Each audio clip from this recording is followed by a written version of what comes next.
कि बैरिया टाउन जैसे वाक़े के बाद ये फैसला आ रहा है, ये इत्तेफाक है या आप समझते हैं इसमें कोई क्योंकि फैसला आ चुका है?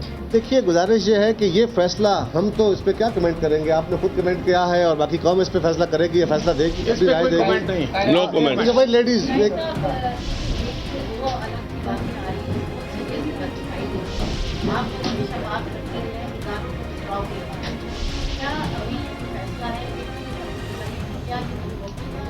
दूसरा ये है क्या ये पार्लियामेंट और उसका असलियत में जो बदलाव है क्योंकि इसमें स्पीकर जो है वो मेन आ रहे हैं वो लोग हैं, क्या ये मुद्दा नहीं चला गया?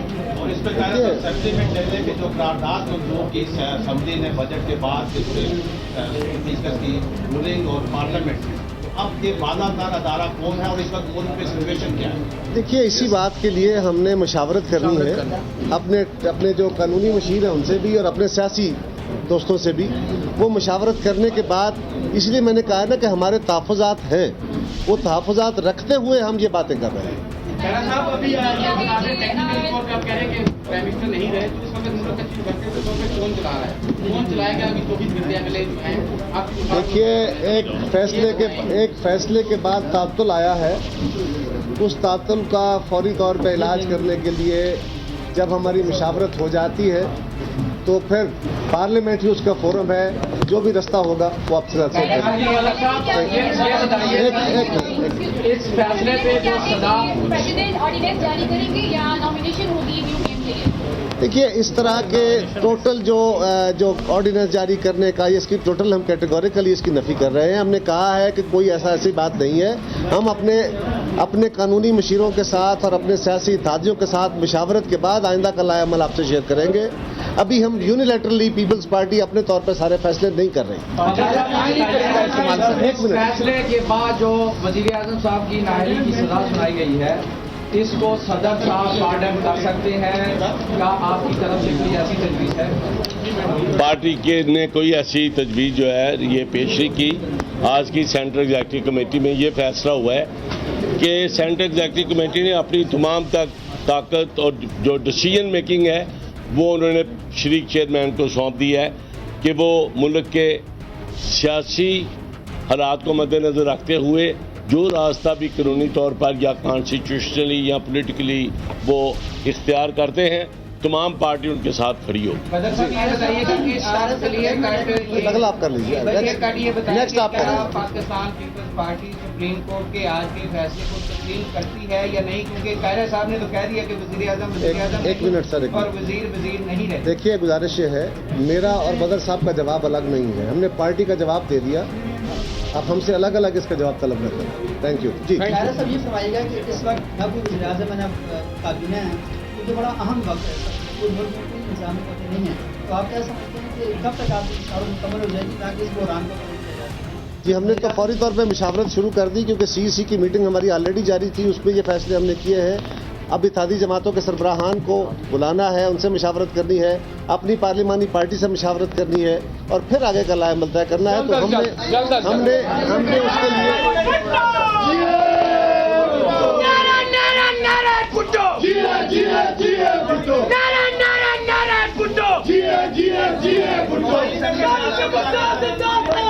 फैसला होगा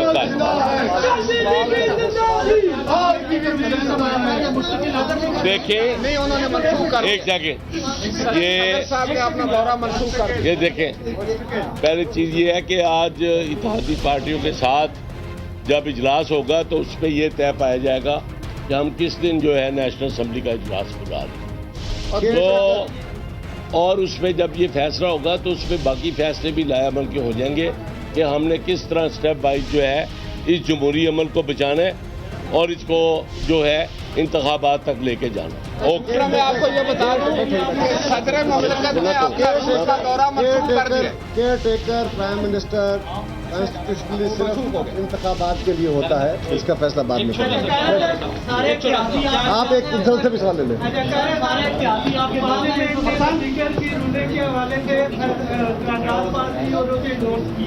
उसके बाद आज सुप्रीम कोर्ट का ये फैसला आया कि इस फैसले को भी पार्लियामेंट में ले जाने का इरादा रखती है। देखिए, हमने ये बात कही है कि हम पार्लियामेंटेरियंस बैठे हैं, पार्लियामेंट सुप्रीम है, पार्लियामेंट बालादस्त है, तमाम इदारे उससे पैदा होते हैं, इस पे कोई दूसरी राय नहीं है। ठीक, लेकिन इत्तेहादी आपके साथ खड़े होंगे इस खड़े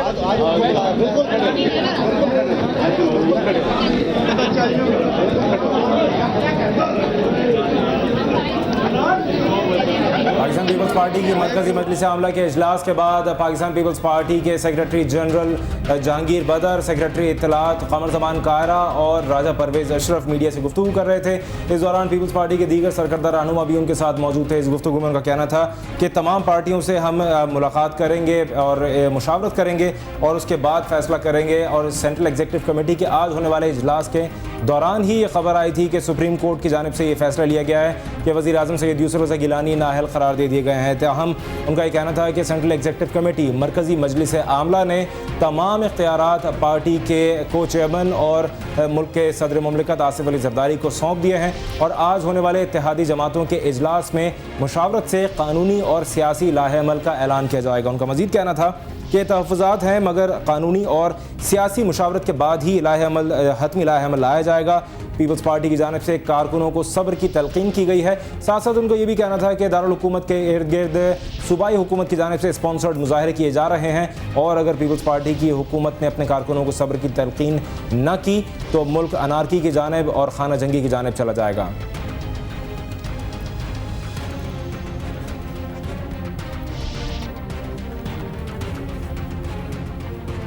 और अब आपको लिए चलेंगे लाहौर, जहां अवामी मुस्लिम लीग के सरबराह शेख रशीद अहमद मीडिया से गुफ्तगू कर रहे हैं।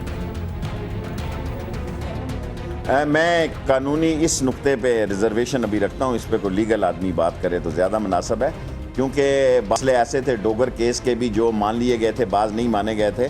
सो मैं लाइव चैनल पे ऐसी बात,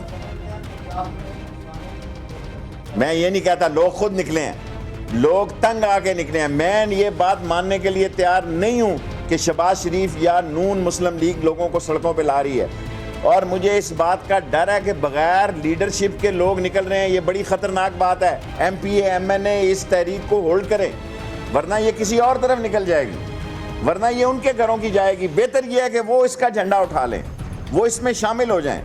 अगर MPA MNA इस तहरीक का झंडा नहीं उठाएंगे तो ये तहरीक उनके घरों का रुख कर रही है। मैं नहीं रोक रहा, मैं इनकलाब को ये नहीं देखना चाहता कि इसमें बेगुनाह लोगों को MNA के गनमैन फायर करें। फिर इसका जवाब जो होगा वो आपको पता है।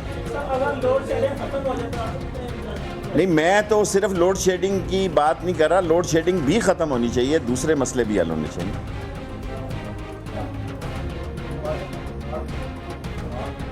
मैं 13 अगस्त को फैसला कर रहा हूं कि मैं इमरान खान के साथ इत्तेहाद करूंगा या किसके साथ करूंगा, लड़ूंगा कलम। अवामी मुस्लिम लीग किसी के साथ जम नहीं होगी, ये मैं कह के थक चुका हूं। अवामी मुस्लिम लीग कलम दुआत के साथ इलेक्शन लड़ेगी। Thank you very much everybody. हम जी, हमारे नाम नशो साहबा शामिल हुई हैं हमारे साथ अवामी मुस्लिम लीग से, उनके नाम नहीं मुझे पता है जी।